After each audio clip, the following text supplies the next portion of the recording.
Bilirsiniz, artıq elə bir vəziyyət yaranıbdır ki, nə cəmaət əməkçi cəmaətdir, nə iş adamları hamısında yeniləşmə gedir. Hamının düşüncəsi, fikri dəyişir. Bugünkü səhnədə olan iş adamları, icra başçıları köhnə vaxtla işləmək fikrində olsalar, bunlar davam edə bilməyəcəklər.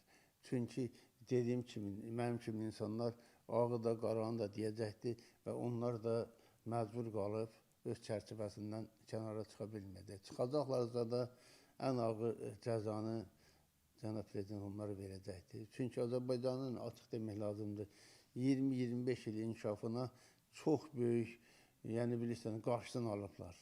Açıq bir şey ki, bir otel mən 30 ilə tikənmədim. İcazəm olarlar, çöktülər, atdılar, döydülər. Yəni, bu prosesləri biz keçirdik. Bugünkü gün Elvin müəllim kimi insan artıq səhnəyə gəlib, ortaya çıxıbsa, yəni iş adamları bayram eləsin. Mən deyə bilərəm ki, Qax rayonunda iş adamları bilsin ki, oraya bir icra hakimi, elə bir icra hakimi gedib ki, onlara bütün qapılar açıqdır.